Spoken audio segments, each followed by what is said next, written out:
Assalamualaikum, balik lagi bersama saya, Mbak Google. Apa kabar semua? Semoga sehat semua ya. Kali ini, Mbak membawakan film-film yang masih segar nih. Film terbaru yang pasti kalian suka. Penasaran? Yuk langsung saja kita masuk ke film yang pertama.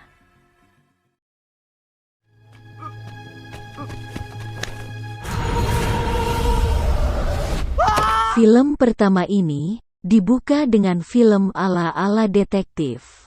Film ini berhasil membuat Mbak kebingungan dalam menontonnya. Hehehe. Mungkin Mbak harus menontonnya 2-3 kali lagi ya. Detektif The and Deadly Fragrance bercerita tentang seorang pria bernama Di yang ditunjuk sebagai utusan kekaisaran dalam menyelidiki kasus pembunuhan yang terjadi, bersama dengan satu orang pengikutnya. Tetapi sialnya, saat pengintaian di suatu tempat, mereka ketahuan dan diserang. Satu orang pengikutnya tewas dan diterjatuh ke jurang yang dalam.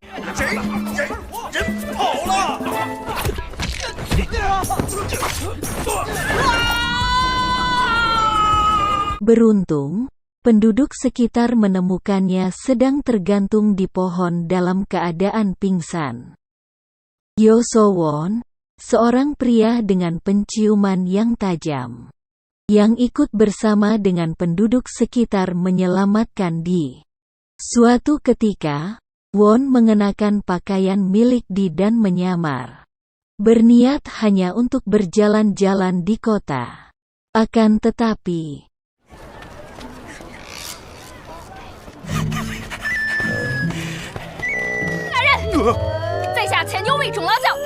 baru saja ia tiba di kota, ia langsung dikejar oleh seorang pengawal dan memintanya untuk ikut kembali ke kerajaan. Pengawal itu mengira kalau dirinya adalah Di.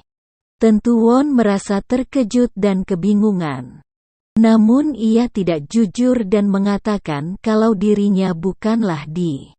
Dia justru hanya mengangguk dan ikut bersama dengan pengawal itu. Semakin lama, hidup Won semakin terancam karena penyamaran itu, hingga ia bertemu dengan Di untuk kesekian kalinya, dan memilih untuk jujur. Kemudian, mereka bekerja sama untuk memecahkan kasus pembunuhan itu. Di大人，我劝你们。怎么这么大？ The Man from Toronto. Sama halnya dengan film yang pertama. Film ini mengisahkan tentang seorang pria bernama Teddy yang tengah menyamar menjadi seorang pembunuh bayaran yang dikenal dengan pria dari Toronto. Kisah dimulai saat Teddy bersama dengan seorang istrinya berencana ingin berbulan madu ke suatu tempat. Setelah pekerjaannya selesai, ia pun berangkat pergi bersama dengan istrinya ke tempat tujuan mereka. Akan tetapi, sebelum mereka ke tempat tersebut, Teddy meminta kepada istrinya untuk melakukan perawatan sejenak. Yah, sekiranya untuk membuat istrinya bahagia. Kemudian, Teddy berangkat ke tempat yang akan dituju olehnya dan istrinya, berniat untuk membuat sebuah kejutan. Namun, karena tinta tulisan yang ada di kertas alamat yang tengah dipegangnya itu tak terlalu jelas, dia pun tak sampai ke tempat yang harusnya dituju olehnya, melainkan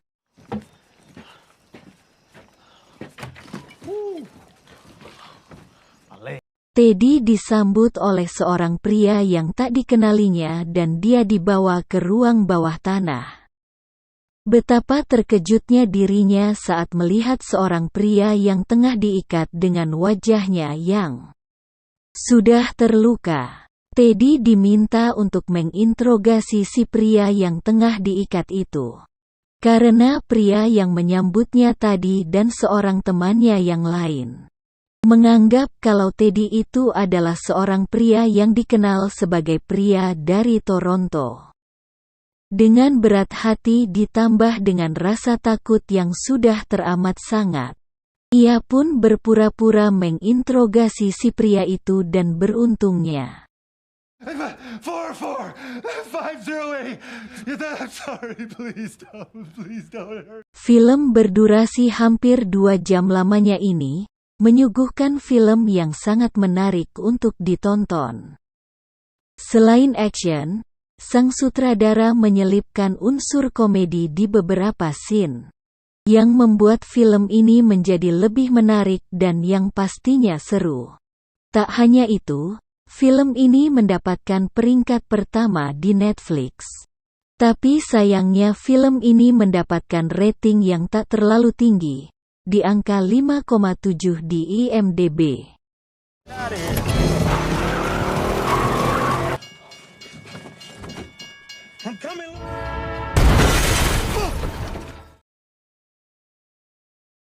Everything Everywhere All at Once.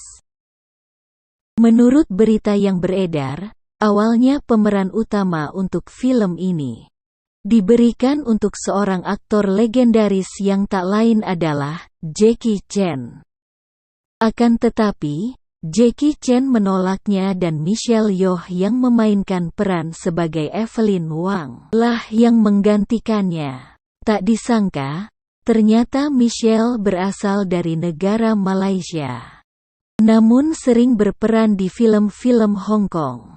Film ini menceritakan tentang seorang imigran China yang bertempat tinggal di Amerika bernama Evelyn Wang. Ia merasa kalau hidupnya penuh dengan penderitaan. Ditambah lagi pajak-pajak yang harus ia pikirkan setiap hari, membuat ia hampir stres. Suatu hari, ia dipanggil oleh agen IRS untuk membicarakan mengenai masalah perpajakan. Tiba-tiba, come on. You may be engraved.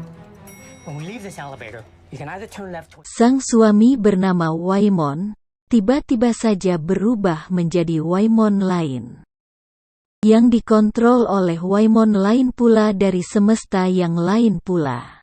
Hah? Bagaimana? Oke, jadi si Waimon ini sedang dikendalikan oleh Waimon lain yang bernama Waimon Alpha, yang berasal dari semesta yang berbeda. Nah, Waimon Alpha mengatakan kalau dunia sedang dalam bahaya, dan yang bisa menyelamatkannya hanyalah Evelyn seorang. Awalnya, Evelyn masih tak percaya dengan perkataan Waimon Alpha yang tiba-tiba menjadi aneh saat berada di dalam lift. Namun,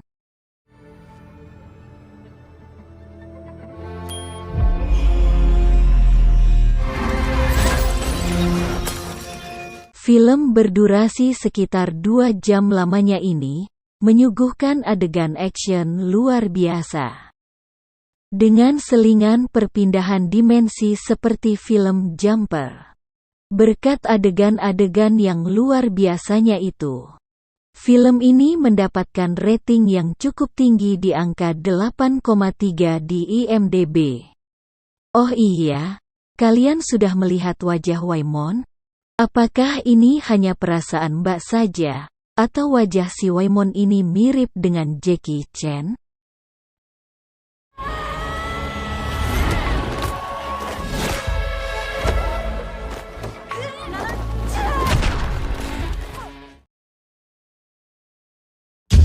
Doctor Strange in the Multiverse of Madness. Sama halnya dengan film sebelumnya. Film ini menceritakan tentang petualangan sang ahli sihir, Stephen, dalam menyelamatkan seorang gadis remaja bernama America Chavez. Gadis remaja itu memiliki kekuatan untuk berpindah ke semesta lain. Namun, kekuatannya itu masih belum bisa dikendalikannya dan hanya bisa digunakan saat ia sedang takut saja. Gadis itu diserang oleh monster gurita raksasa dan ingin menangkapnya. Beruntung, ia berhasil diselamatkan oleh Stephen dan sahabatnya, Wong. Untuk menghindari kejaran monster-monster lain, Stephen dan Wong membawa gadis remaja itu ke sebuah kuil bernama Kamar Taj agar ia aman. Kemudian, Stephen berniat untuk meminta bantuan kepada temannya, Wanda, untuk menolong si gadis remaja itu. Berhubung Wanda ini merupakan sang penyihir yang memiliki pengetahuan tentang kekuatan si gadis remaja itu, Stephen berharap lebih padanya. Akan tetapi,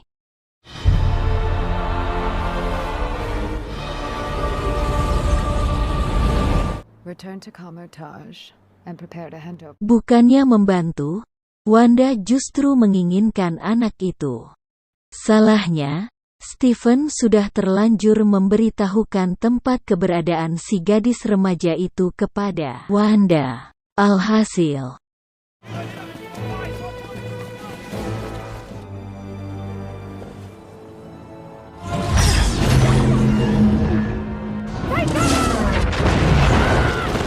memang, film-film keluaran Marvel Studio ini enggak ada yang mengecewakan ya. Durasi 2 jam berasa hanya setengah jam, hahaha. Mendapatkan 7,1 di IMDb.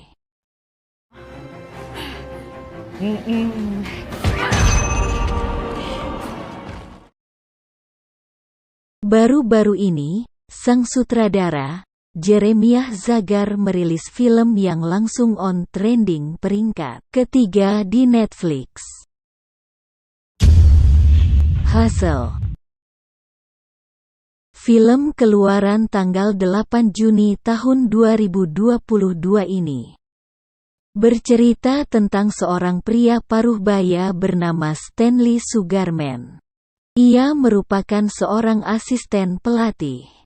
Diminta untuk kembali menjadi pemburu para pemain basket berpotensi di seluruh dunia.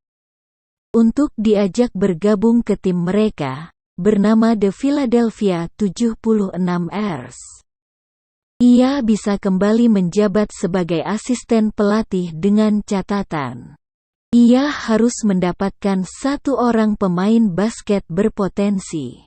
Akan tetapi, dari sekian banyaknya daftar-daftar nama pemain yang menjadi target mereka, tak ada satu pemain pun yang berhasil membuat Stanley terpukau. Ia sudah merasa lelah berkeliling dunia untuk mencari pemain basket handal yang berpotensi. Ia sudah tak memikirkan tentang jabatannya itu dan berniat untuk kembali pulang. Namun,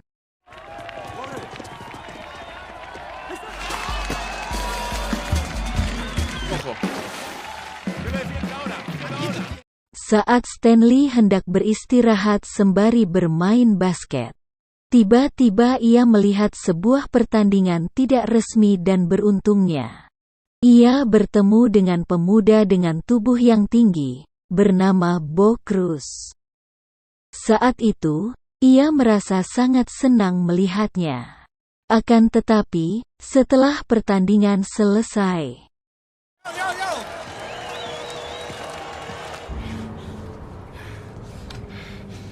Are you really a construction worker? Or Los ojos de ti. Me emociono mucho. Eres una... Stanley berusaha memberitahu Bo menggunakan aplikasi translate bahasa Spanyol. Karena ia saat itu tidak mahir berbicara dalam bahasa Spanyol. Tapi Stanley malah dianggap aneh oleh orang-orang di dalam bus termasuk Bo. Karena Stanley menggunakan bahasa yang salah. Merasa risih, Bo pun turun dari bus dan pergi meninggalkan Stanley. Tak putus asa, Stanley mengikuti Bo hingga ke tempat di mana Bo tinggal. Dan di sanalah Stanley berhasil membujuk Bo untuk ikut bersamanya. And how much is the minimum? Minimum? Calling sick. All right. I'll text you the details in the morning. Lain halnya dengan film-film sebelumnya yang rata-rata bergenre action. Film ini menyuguhkan bagaimana perjuangan Bo Cruz yang hanya seorang pemain basket jalanan bisa sampai bermain di liga paling bergengsi di seluruh dunia, NBA. Aksi Bo Cruz dengan pelatih sementaranya, Stanley, membuat jantung berdebar-debar saat menontonnya. Pasti kalian sudah tahu film ini membahas tentang apa kan? Nah, meskipun tak ada unsur action atau berkelahinya sama sekali, tapi film ini menyuguhkan pertandingan basket yang tak kalah menegangkannya dari film-film action sebelumnya. Penasaran? Yuk, langsung ditonton saja filmnya ya. Oh iya, selain trending di Netflix, film ini juga mendapat rating yang cukup tinggi di angka 7,4 di IMDb.